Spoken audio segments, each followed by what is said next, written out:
It is about 7 months to the 2023 elections, and the political atmosphere is already gathering steam. Factors like religion, zoning, and the possibility of a third force have already dominated conversations in recent days, just as the regular horse trading and cross carpeting among political parties have begun. Now, some Nigerians believe the recently concluded Ekiti and Osun elections is an indicator of how the general elections will be, though INEC has assured that the 2023 election will be the best the country has witnessed since its return to democracy. Questions have arisen as to if the electoral body can midwife a free, fair, and transparent election. Besides that, the issue of the Muslim ticket has been a source of debate for a lot of Nigerians, whether in the APC or in the PDP or in the LP or other political parties. These are some of the issues we're talking about. Joining us to discuss this from our Abuja studio is APC Chieftain Senator Magnus Abe. Senator Abe, it's good to have you join us now. All right, I understand we lost that connection, but he's in our studio in Abuja. We'll have him on very shortly. Yeah. Now, the issue of the Muslim tickets, Senator Abe was a member of that panel. Yeah, the subcommittee. The subcommittee that came up with that. Yes. And it'll be good for him to give us perspective on what happened in exactly the committee. What happened, how did it happen, and so that Nigerians can have a better understanding of all of this. All right, we have him back now. Senator Magnus Abe, it's good to have you join us this morning. Welcome to the program. Good morning. Yeah, Senator, you're a member of the subcommittee that recommended the ideas for and parameters for picking the vice presidential nominee for the APC. Can you tell us how that committee worked? Well, first of all, Sam, let me try and clarify something to the Nigerian people. It wasn't really like a committee set up by Asiwaju Ahmed Bola Tinubu to pick a vice presidential candidate. No, that's not correct. What happened was that Bidi Lawal arranged a group of us who were known friends, associates, and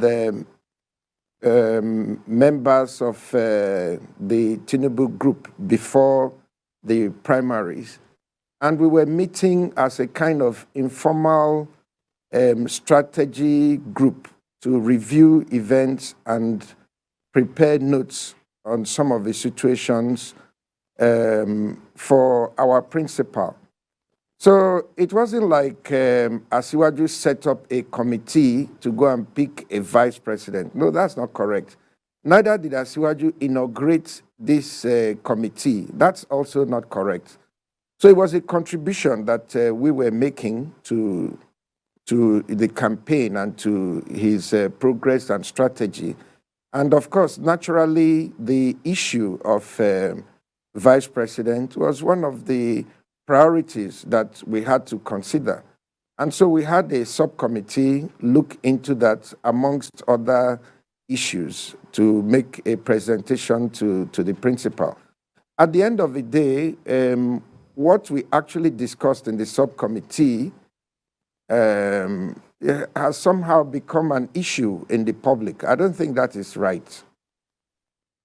So you're saying that there was no formal committee to look into this issue of who should be the vice president, because the impression given by interviews granted by Babachir Lawal was that there was actually a committee and that he was the head, and they brought recommendations to him, and he had to hand them over to the principal and all of that. Could you please clarify all of that for us? Like I said, Asiwaju never inaugurated this committee, and he never attended any of the meetings. And Babachi Lawal was the person who actually called us together, and we started the work we were doing. And with that, we were able to create notes with which he, as our chairman, was to brief the principal. Sometimes what we actually discussed in the committee is not exactly what was passed on to the principal. But all that, I think, is now history. I think the important thing for us as a team and as members of the Asiwaju political family is to move forward and put all this needless controversy behind us. But I want to repeat and emphasize that Asiwaju never inaugurated this committee. He never attended the meeting. The committee was called together by Babachi Lawal, and we all attended because of our love for Asiwaju. That's just what happened. But what do you make of the rumbles now? Is because Mr. Babachi Lawal has been very vocal following the emergence of Shettima, of Kashim Shettima, now as the vice presidential candidate of the APC. What do you make of the loud opposition that Mr. Lawal has made regarding this emergence? Well, I think that maybe some people who expected to be the vice president did not become the vice president. That is not unusual, that people will feel bad if they don't get exactly what they wanted. But I don't think that the issue should be played around religion. If there were major expectations that people had and they were not able to get those expectations, it's time for everybody to move on. I have said repeatedly, and I want to repeat here, that the idea that the only reason Shettima was picked is because of his religion is childish.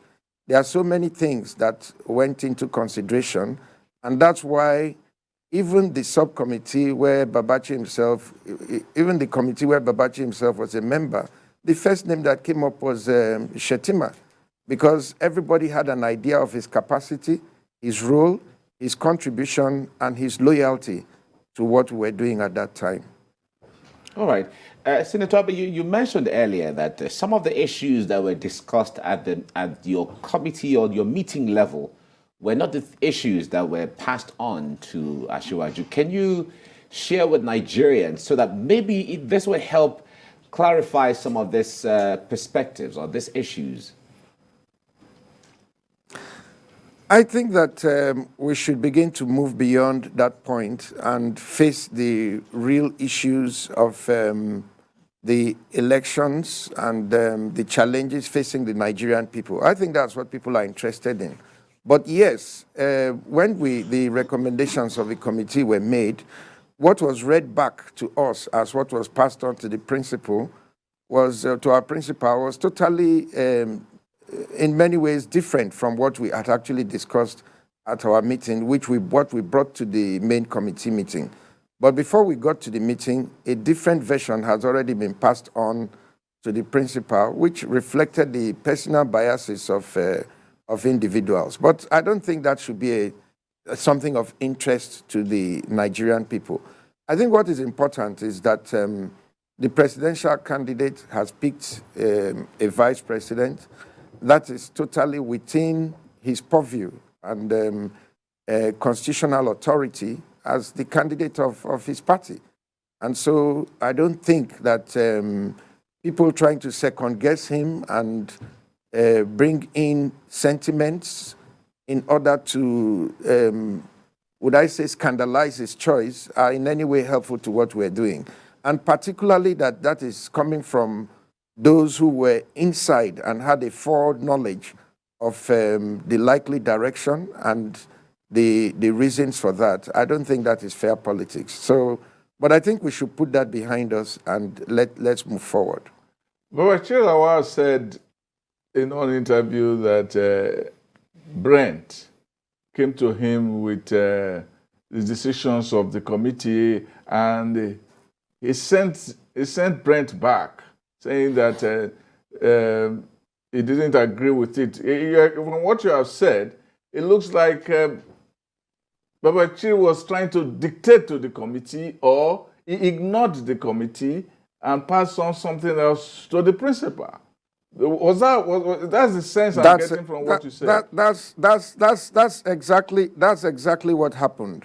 And I actually briefed the principal that what we had discussed was not exactly what was given to him. So I'm sure he was aware. But that, like I said, all these are now, would I say, mostly not very relevant to where we need to be going to. What we need to be doing now is looking at the numbers and trying to assemble the numbers and getting the Nigerian people to understand where we need to go and why we need to go there. I don't think that Babachi is contributing effectively to that conversation. I think that being a member of the inner team, whatever his issues are, it would have been best sorted out through the very excellent relationship that he enjoys with Masiwaju. That's what I think. But Right. bringing it to the public, after all, the committee was never a formal committee, and the committee was not inaugurated by Asiwaju. He never attended the meeting. And so to make it look as if Asiwaju in some way was complicit in whatever committee he had set up, to me, is not presenting the right picture. And it's not a controversy that is desirable at this time.